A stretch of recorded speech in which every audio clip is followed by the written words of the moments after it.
আসসালামু আলাইকুম। আজ গিয়েছিলাম বিসিক বৈশাখী মেলায় আমি আর আমার ফ্রেন্ড। মেলাতে এন্ট্রি নিয়ে দেখি অনেকগুলো স্টল এখনও ওপেন করেনি। ফার্স্টেই চোখে পড়ল গোমতী বিলাস নার্সারিতে। এখানে অনেক ধরনের পাতাবাহার গাছ ছিল। পাতাবাহার গাছগুলোর মধ্যে ম্যাক্সিমামই ইনডোর প্ল্যান্ট।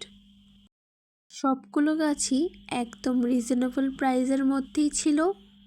নর্মালি কুমিল্লা সিটির আশেপাশে যে নার্সারিগুলো আছে এগুলোতে গাছ এত রিজনেবলের মধ্যে পাওয়া যায় না।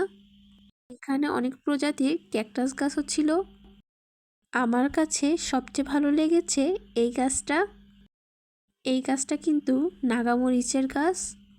খুব সুন্দরভাবে মরিচগুলো ধরে আছে। এখানে কিন্তু অনেক প্রজাতির মরিচ গাছ ছিল। চারা মরিচ গাছগুলো অনলি 20 টাকা করে, আর এই টাইপের মরিচ গাছগুলো অনলি 50 টাকা করে। এখানে কিন্তু শুধু ফল গাছ নয়, ফুল গাছও ছিল। নয়নতারা বাগানবিলাস। বাগানবিলাসের মধ্যে অনেক প্রজাতির অনেক সুন্দর কালারের বাগানবিলাসও ছিল। অনেক সুন্দর সুন্দর কালারের গোলাপ ফুল গাছ ছিল। এই গোলাপ ফুলটাও অনেক সুন্দর, তাই না? দেন পাশের শপটাই ছিল রুম ডেকোরেশনের শপ। এখানে অনেক ইউনিক ইউনিক আইটেম দেখলাম।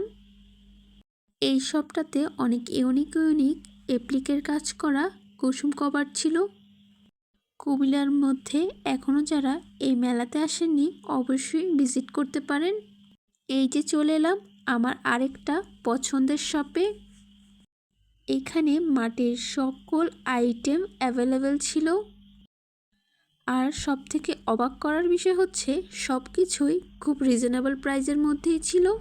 এই বড় মাটির হাঁড়িটা ছিল অনলি 300 টাকা, আর ছোট মাটির হাঁড়িটা ছিল অনলি 200 টাকা।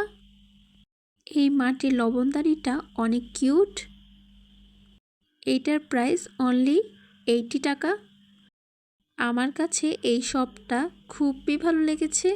এছাড়াও এই মেলাতে অনেক ধরনের থ্রি পিসের শপ বসেছে। এই মেলাটা কিন্তু হচ্ছে কুমিল্লা স্টেশন ক্লাবে। এই মেলাতে অনেক ধরনের হাতের কাজের অ্যাপ্লিকের কাজের থ্রি পিসের শপ বসেছে। এছাড়াও অ্যাজ ইউজুয়াল সবগুলো মেলাতেই একটা কসমেটিক্স আইটেমের শপ বসে। এইটুকুই ছিল আজকের ব্লগ। আসসালামু আলাইকুম।